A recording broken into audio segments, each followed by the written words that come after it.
Meus queridos, vamos abrir as nossas Bíblias lá na carta de Paulo aos Romanos, capítulo de número 8, versículo 29, e hoje nós estamos encerrando este estudo sobre a fala de Paulo: todas as coisas cooperam para o bem daqueles que amam ao Senhor.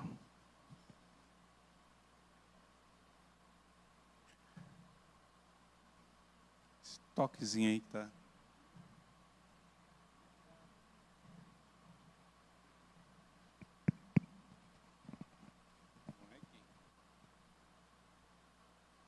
Oi, Vamos lá. Romanos 8, versículo de número 28. 28 a 30 nós vamos fazer a leitura. Nos diz assim: sabemos que todas as coisas cooperam para o bem daqueles que amam a Deus, daqueles que são chamados segundo o seu propósito. Porquanto os que de antemão conheceu, também os predestinou para serem conforme a imagem de seu Filho, a fim de que ele seja o primogênito entre muitos irmãos.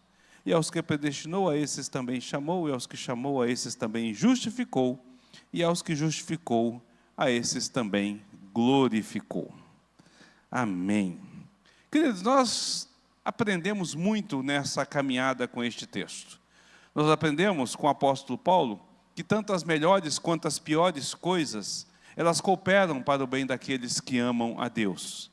Nós vimos que entre essas melhores coisas, Deus é quem coopera para o nosso próprio bem. E as piores, até mesmo Satanás, irá cooperar para o nosso bem. Não que Satanás ou o pecado seja algo bom, não são, nunca será, mas o fato é que Deus usa dessas coisas para que nós venhamos a encontrar o seu benefício, a sua graça e a sua misericórdia. E no último estudo que nós tivemos, nós estávamos falando sobre o culto de ações de graça, e nós aprendemos a razão para que tudo coopere para o nosso bem, né? Que é o intenso amor e o interesse que Deus tem para com o seu povo. Por esta razão é que as coisas cooperam, porque Deus tem um interesse para com o seu povo, tem um amor muito grande para com o seu povo. E aí, queridos, é aquilo que eu volto a repetir: isso não é para qualquer pessoa. Esta chamada do Senhor, a palavra do Senhor, ela não é para qualquer um. Ela é exclusivamente para os eleitos do Senhor.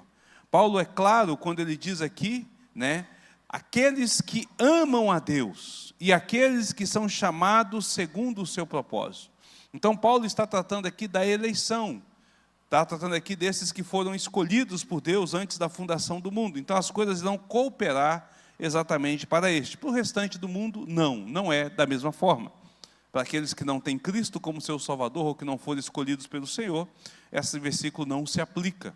Mas a cada um de nós, esse versículo vai se aplicar de forma poderosa e maravilhosa. Nós percebemos então que a nossa vida está sob controle. Olha que coisa maravilhosa. A nossa vida, ela não está desgovernada, mas ela está sendo guiada, cuidada por Deus.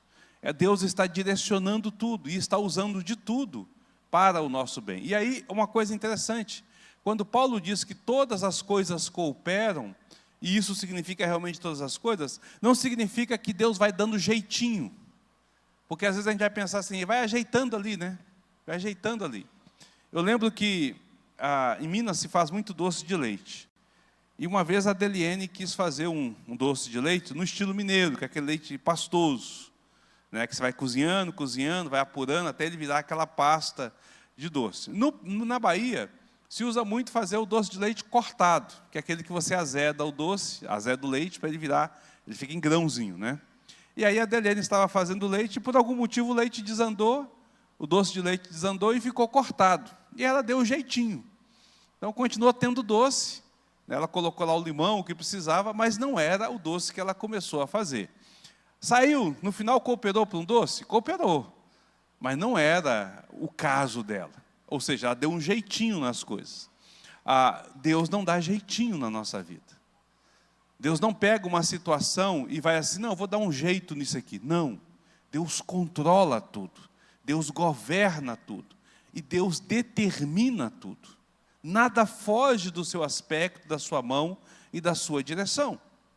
Nós vimos isso, por exemplo, quando nós olhamos para a história de Jó, né?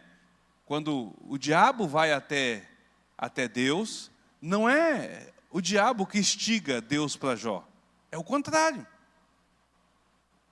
O diabo não chega, e aquele seu servo que você dá tudo para ele? Não, Deus instiga e fala, viste o meu servo Jó? De onde você tem vindo, diabo? Estou rodeando pelo mundo, estou perambulando por aí. Então, nessa sua caminhada, você viu que eu tenho um grande servo? Igual a ele não tem na terra. Ah, é claro, o senhor dá tudo a ele, tira para ver se ele não te... Veja, Deus provoca a situação. É Deus quem provoca, ou seja, Ele está no controle. Entende? Ele não é pego de surpresa. Ele não é de forma alguma atropelado pela circunstância. Nós somos. Nós não temos controle de nada.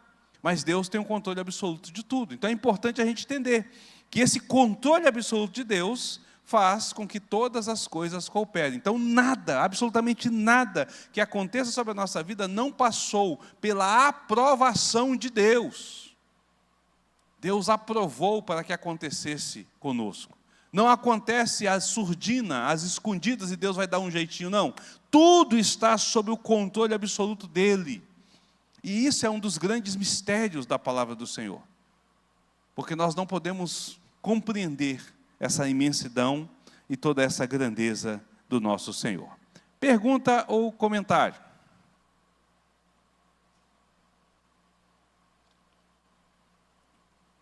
Não, tranquilo? Até aqui?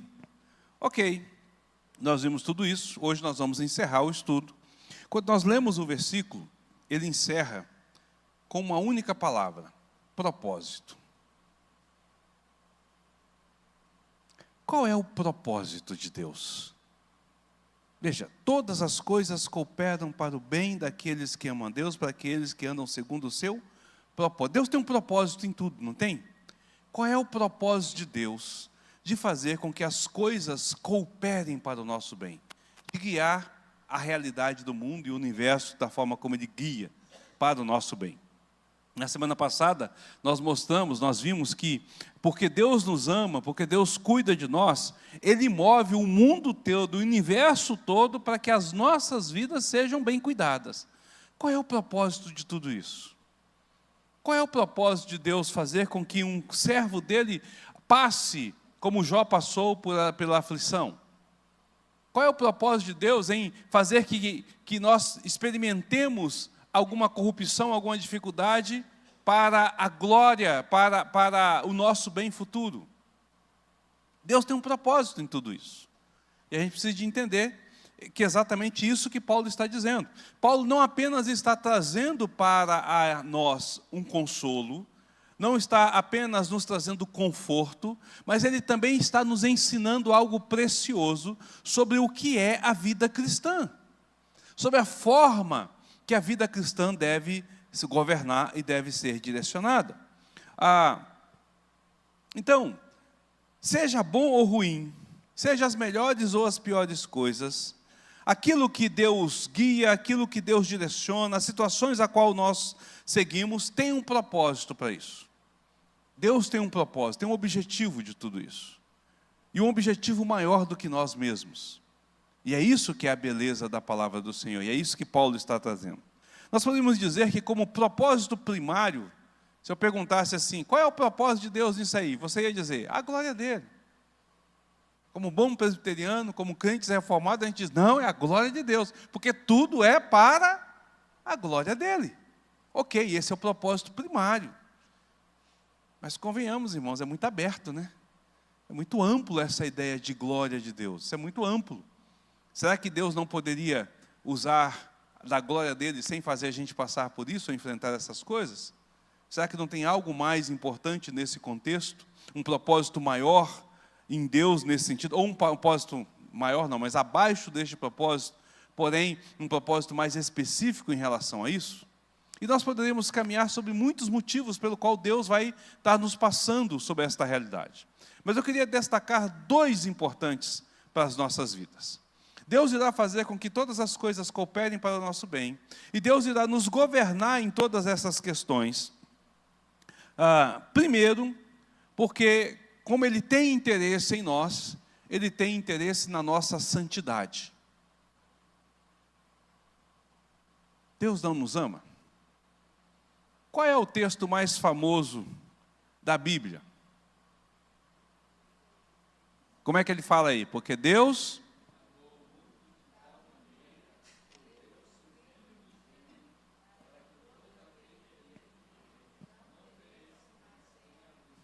Você já parou para observar esse versículo? Deus amou com tamanha intensidade que Ele deu o seu Filho. Então Deus amou eu e a você com tamanha intensidade que Ele nos deu o seu Filho. A intenção do Filho é para que nós não venhamos a perecer, mas tenhamos o quê? O que é vida eterna? Como eu posso viver eternamente? Porque, se você for parar para pensar, nenhum ser humano morre eternamente. Nenhum ser humano morre eternamente. Aqueles que estão sem Cristo irão sofrer eternamente.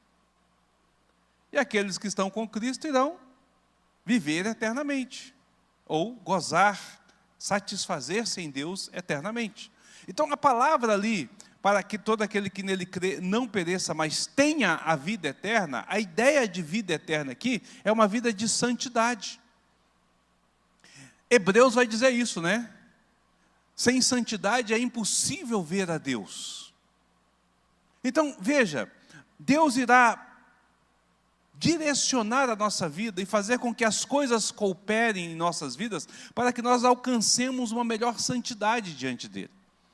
A salvação pertence a Ele, Ele nos entrega a sua salvação, Ele entrega da sua graça, da sua misericórdia, mas nós precisamos de viver uma vida santa, entender esse princípio de santidade. No propósito eterno de Deus, a gente não converte e morre e vai para o céu. Poucos são os casos em que a pessoa acabou de converter e vai para o céu. A maioria das pessoas, esmagadora maioria das pessoas, irão passar por um período sobre essa terra, convivendo com esse mundo. E nós vamos aprender o valor da santidade e o que é santidade através das intempéries da vida. Através das dificuldades, das alegrias, das tristezas, das decepções, nós começamos a aprender o que é o valor da eternidade santa. Percebe? Então, quando diz aqui que todas as coisas cooperam, um dos propósitos pelo qual Deus vai fazer isso é para que a gente encontre uma melhor santidade. Ou para que a gente viva em melhor santidade. Não que a gente venha alcançar a santidade perfeita sobre essa terra, mas nós vamos ter um vislumbre do que é essa santidade. Essa é a intenção do Senhor, de estar nos ensinando, de estar nos modelando, de estar direcionando as coisas para que a gente possa viver. Então, você vai enfrentar uma dificuldade, uma luta, um pecado, ou mesmo experimentar uma alegria, visando o propósito da sua vida santa. Para que você experimente e conheça Deus de forma especial e única. Não é isso que acontece com Jó? Antes os meus olhos antes eu te conhecia só de ouvir falar, agora os meus olhos te veem. Veja que nessa trajetória de Jó, o quanto ele se aproximou mais de Deus. E essa é a ideia de santidade. Santidade é uma aproximação do Senhor, porque Deus é único. Nós nos aproximamos dele. À medida que nós vamos nos aproximando do Senhor, nós vamos nos distanciando do mundo. Nós vamos criando essa separação do mundo. Isso é santidade. Então, o primeiro propósito importante que a gente precisa de entender, e Paulo vai estar mostrando essa realidade aqui, é de que Deus vai fazer com que as coisas cooperem, porque para o nosso bem, a santidade é a coisa mais importante. Sem santidade é impossível agradar a Deus. Pergunta ou comentário?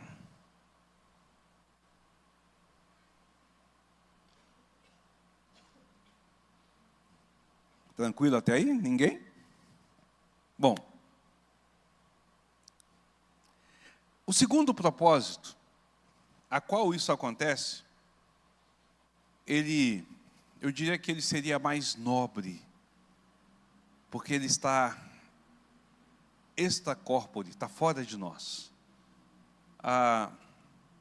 Quando nós falamos, e tudo que nós falamos tem muito a ver conosco, e nós somos realmente muito egoístas, né? Quando a gente lê esse versículo aqui, as coisas cooperam para o nosso bem, nós pensamos logo em nós, em tudo que é bom para nós, e que pode acontecer conosco.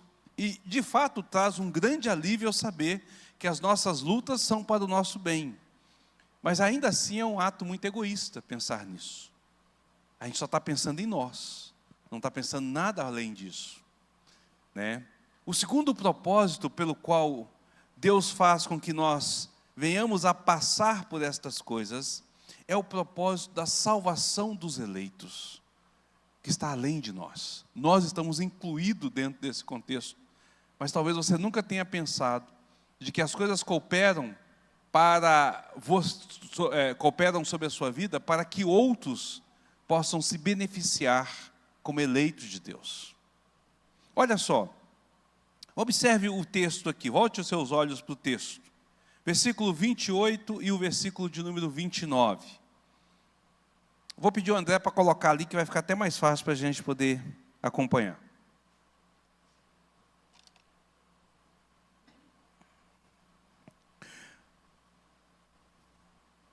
Paulo começa com sabemos que, ok? Sabemos que. E ele sai de sabemos que para, versículo 29, porquanto. Ele sai de sabemos que para porquanto. Paulo está usando uma conjunção coordenativa explicativa. O que é isso? Significa que Paulo está conectando o verso anterior, o sabemos que, com o que vem agora, explicando exatamente aquela condição, trazendo uma explicação sobre isso. Então ele vai dizer, nós sabemos que todas as coisas cooperam para o bem daqueles que amam a Deus. Porquanto, ou por quê?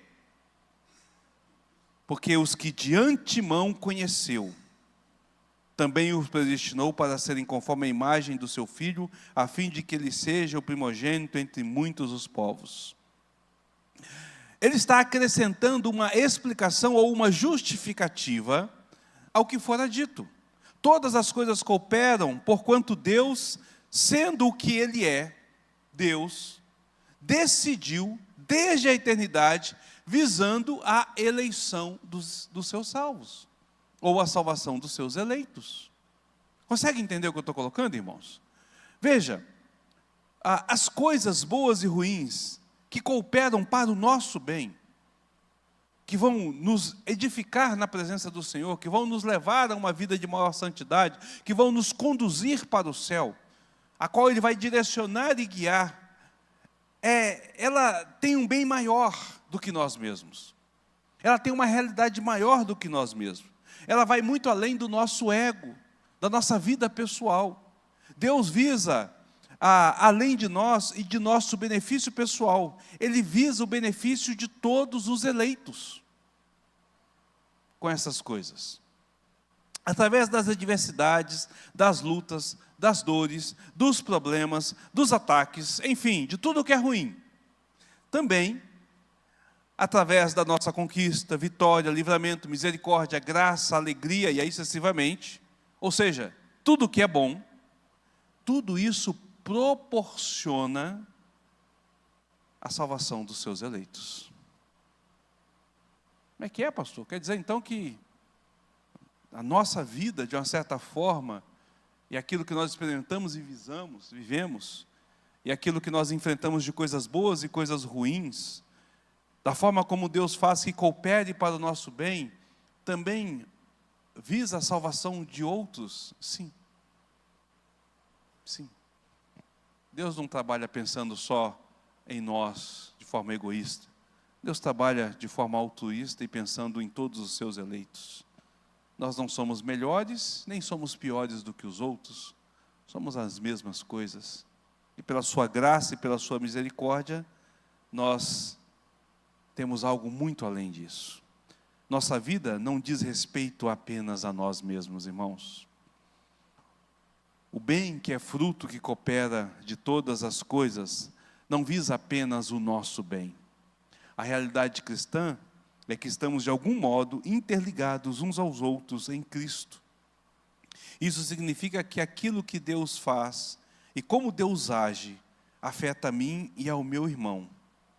Irmão este que às vezes nós não conhecemos e sequer iremos conhecer neste mundo.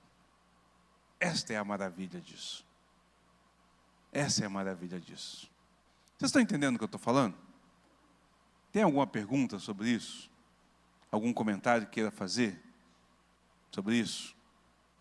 Está tranquilo? Como que isso vai acontecer, pastor? De que forma a minha vida em si afeta a eleição dos outros?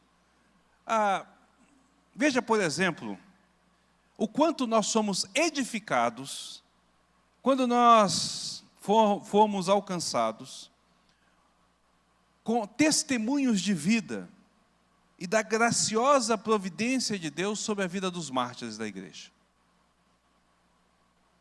Quanto que a sua vida é abençoada, e o quanto você é edificado, e o quanto você se aproxima de Deus a ler as dificuldades, as lutas e as vitórias de Paulo. E quando você conhece a história de um missionário, de um obreiro ou de um irmão, quanto aquilo coopera para a sua confiança em Cristo, para o seu fortalecimento em Cristo. Você acha que um dia Simonton pensou que no interior do Brasil, no sertãozão, cá na cidade de Araguaína, num sol de 40 graus, iria ter uma igreja que ia contar a história dele e nós seríamos edificados com a história dele? Consegue perceber, irmãos? O que nós vivemos e o que nós experimentamos, nós deixamos como testemunho para outros. E talvez você possa não conhecer pessoas que sabem da sua história, seja de vitória ou de luta. Mas a sua fé, ela permanece. Tem uma pessoa que eu não cheguei a conhecer, mas que me edifica nessa cidade, o seu Barbosa, pai do nosso irmão Ismael. Eu cheguei aqui, ele já tinha partido, mas as histórias do seu Barbosa enchem o meu coração e me fortalece. Ele nunca ia pensar nisso. Ouvindo as histórias que a nossa irmã Zumira contava, e a gente sentava ali, ela contava alguns casos, algumas situações, o quanto eu era edificado pela vida deste casal. No passado dele, ele nunca imaginou que eu seria edificado dessa forma. Mas todas as dificuldades e intempéries fortalecem a minha fé. Nenhum de nós, irmãos, por menor que seja, por mais insignificante que seja, por mais simples que seja, como servos de Deus, tem uma história sem valor.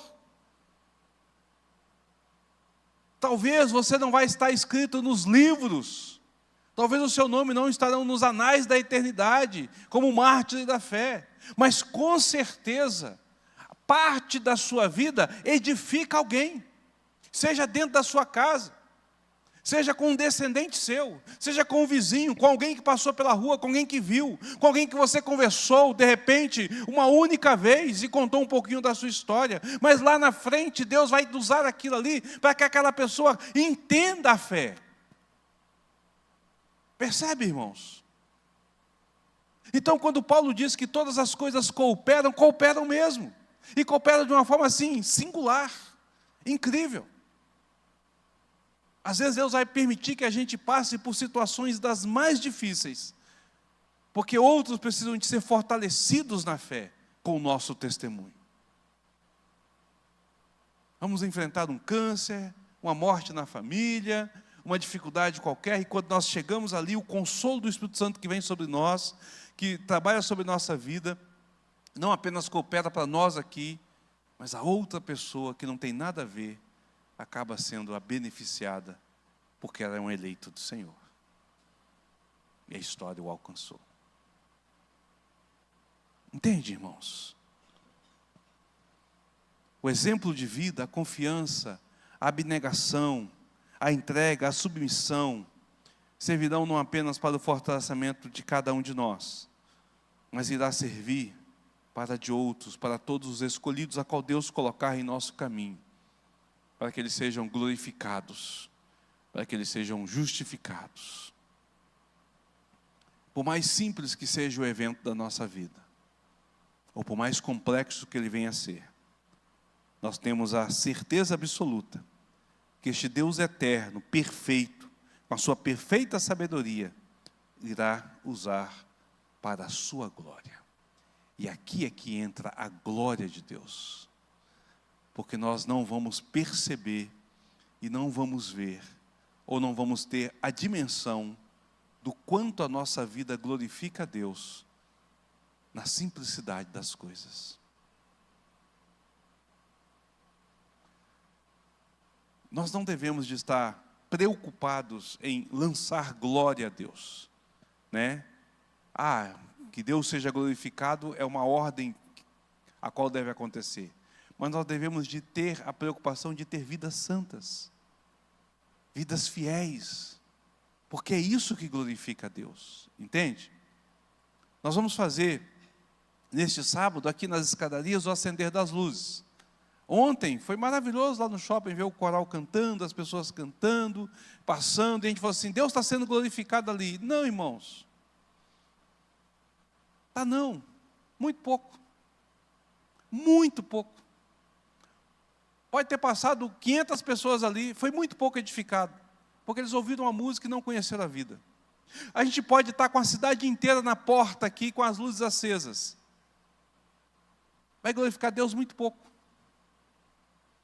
Boa parte das pessoas vão passar e vão falar assim, é os crentes que estão cantando ali.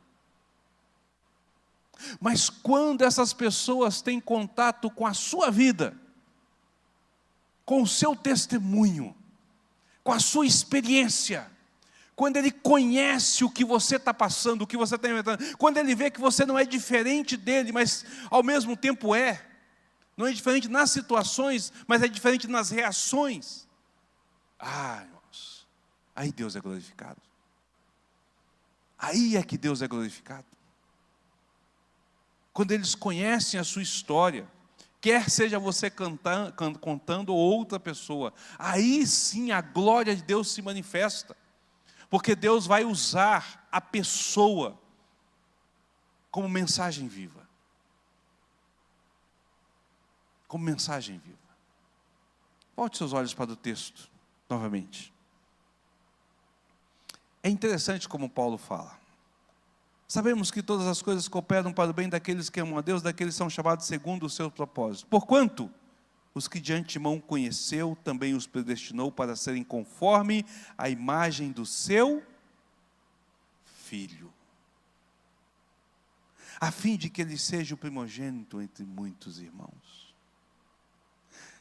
As coisas cooperam, porque nós fomos de antemão escolhidos, predestinados para representarmos, ou para esboçarmos, ou para refletirmos, para sermos igual à imagem de Cristo.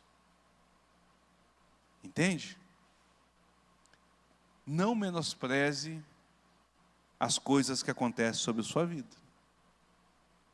Olhe para a sua vida, olhe para a realidade do que você está vivendo, à luz de Cristo. Percebendo que Deus está conduzindo as coisas para que você reflita a beleza, a santidade e a salvação de Cristo. Para que as pessoas possam perceber o quão majestoso Ele é.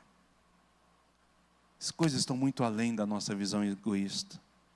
A grandiosidade da alegria proposta para nós através de Cristo é infinitamente maior e melhor do que a nossa mente pode alcançar. Muito maior. Então não minimize, não diminua o impacto, nem o propósito, nem se apegue de forma egocêntrica às coisas. Não faça isso. Não faça isso. Quando eu leio as passagens da Bíblia, Alguns personagens me chamam a atenção, porque às vezes eles são citados uma única vez e de forma tão pequena, mas que faz uma diferença muito grande. Tem livros de 300 a 400 páginas escritas sobre a oração de Jabes. A oração de Jabes é desse tamanhozinho, nem tem a oração de Jabes. Nem Jabes estava falando, nem ele sabia disso. O autor, citando ali a genealogia, no meio de um monte de nome, apareceu Jabes. E a única coisa que fala, Jabes foi mais ilustre do que os seus irmãos, porque ele orou assim, que o Senhor alague as minhas tendas. Só isso. Você acha que Jabes tinha noção de que milênios depois nós estaríamos falando dele? E aquele jovenzinho com os peixinhos? Quem ele era? Filho de quem? Quantos anos ele tinha? Estava ali sozinho ou estava acompanhado dos pais? Quantas pessoas não são edificadas por mensagens tiradas da história desse jovem?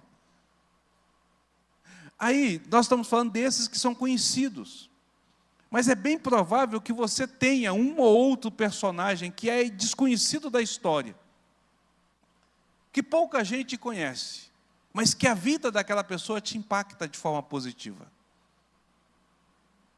E já é suficiente, porque é um eleito que está sendo impactado.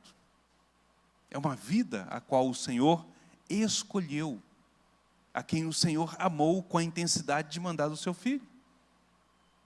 Percebe, irmãos? Que coisa majestosa é isso? Como cristão, você não deve limitar a sua percepção ao seu mundinho. Antes você deve, assim como Abraão fez, erguer os olhos e ver até onde se estende o reino de Deus.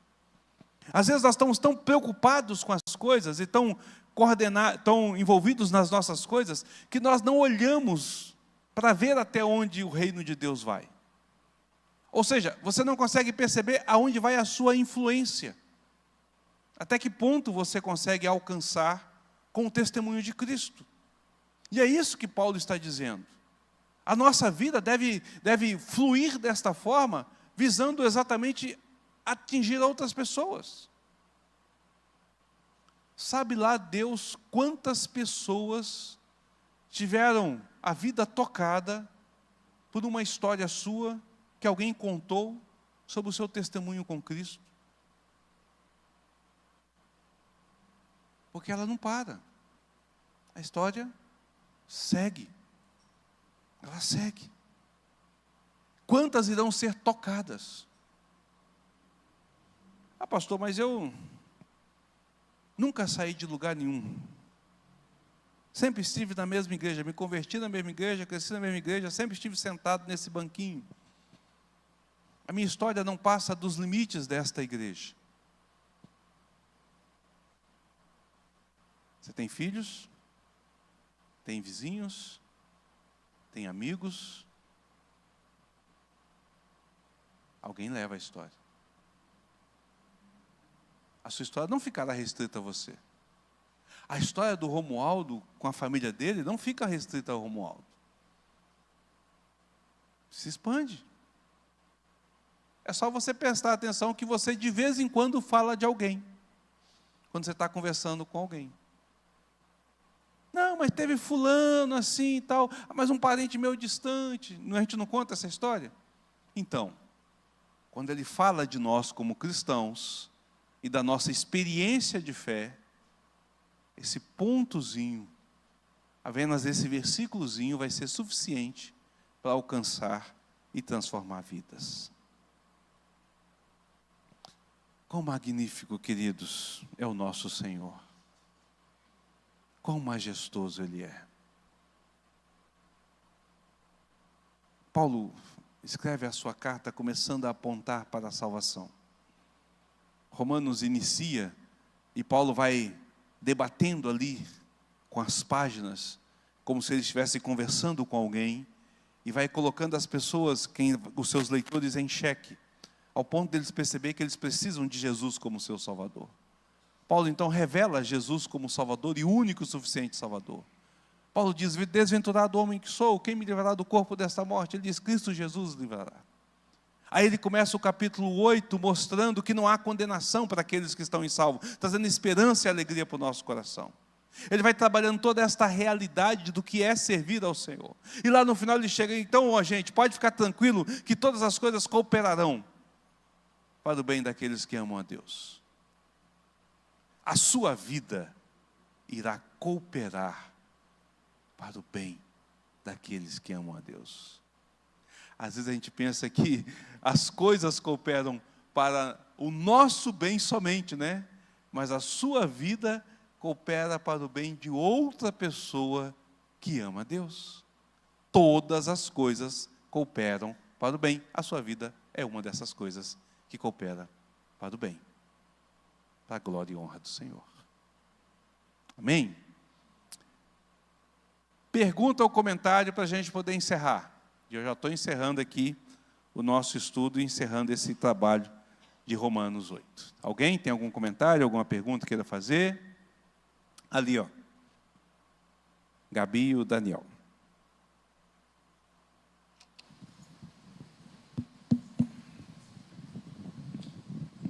O senhor Daniel e a senhora Gabriela.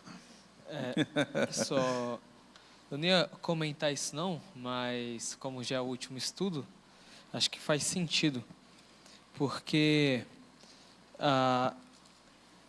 toda vez que eu estive conversando com alguém sobre Deus, né, tentando evangelizar, a coisa que eu mais ouvi, assim, disparado, a frase que eu mais ouvi foi justamente sobre pessoas, não sobre Deus, né? Os maiores questionamentos, por exemplo, uma frase que eu ouvi aqui mesmo em Araguaína, de uma pessoa, foi assim: por que eu como não cristão, eu tenho um pecado a menos? Eu não sou hipócrita. Foi o que me falaram. E o Senhor falando essas questões sobre como que a nossa vida coopera tanto para a imagem de Cristo, quanto para o benefício, né? Isso beneficia os cristãos.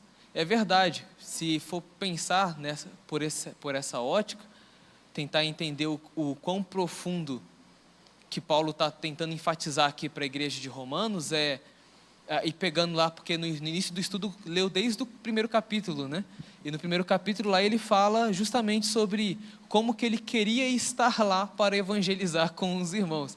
E isso é interessante porque significa essa percepção que o Senhor está trazendo sobre até onde a sua vida consegue ir, né? Seja nas coisas mínimas, por exemplo, uma vez um colega, isso foi já bem antes, né, quando a gente estava no Pará ainda, um colega meu de escola, que era de outra igreja, perguntou assim: mas me diz, se Deus predestina mesmo, por que tem Bíblia, né? Por que é um livro? Por que tem tanta confusão?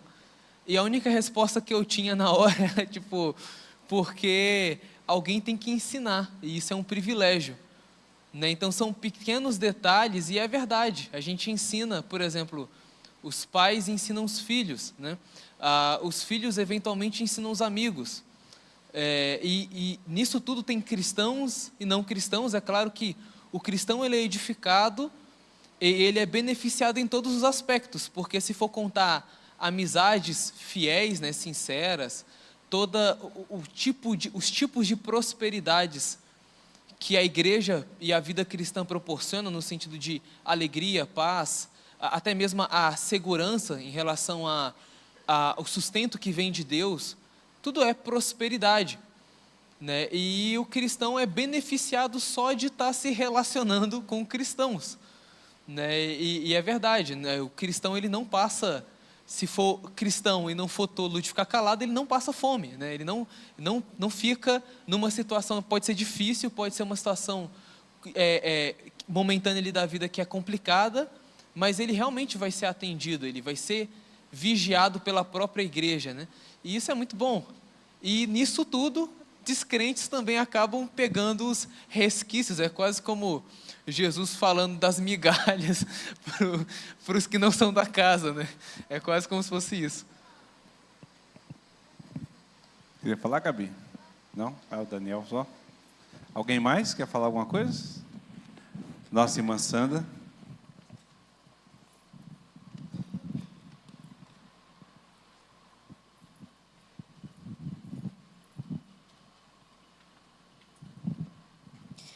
Boa noite a todos. Pastor, é só um comentário mesmo, que eu aprendi, né, que nada é sobre nós mesmos. A história é sobre Cristo. Ele é a centralidade de tudo. Somos apenas instrumentos nas mãos dele, né? E a nossa vida, ela cooperará de alguma forma para o bem de outras pessoas que ele mesmo elegeu, para que elas sejam alcançadas, né? E eu queria dizer que a sua vida, da sua família, cooperou muito para o bem da minha família. E que Deus abençoe aonde vocês estiverem. Mais alguém tem alguma fala para falar? Não? Quando eu comecei esse estudo, nós falamos assim, o tema do livro é o poder de Deus. Quando você lê, leia pensando nessa questão. Agora, observe essa questão. O Daniel fez um comentário aqui sobre, geralmente quando você fala de pessoas, as pessoas não falam de Deus, falam de pessoas. Se dependesse de nós, ninguém seria alcançado e salvo. Mas o Evangelho é o poder de Deus. Então, ainda que a gente tenha as nossas falhas, os nossos erros e os nossos pecados, porque temos, ainda assim Deus usa isso para cooperar para o bem. Porque é o poder de Deus. É o poder de Deus. Com isso, queridos, eu queria desafiá-los a viver no poder de Deus. Está muito certo, Sandra, o que você colocou. Nós só somos agentes. Tudo é Cristo. Tudo é para Ele, para a glória dEle, para a honra dEle. E quando nós nos dedicamos a Ele, até os nossos erros se tornam bênçãos para a glória dEle. Então, que Deus possa, de fato, aplicar isso, abençoar as nossas vidas, e a gente possa crescer a cada dia, a cada instante mais, na presença desse Deus bendito. Amém?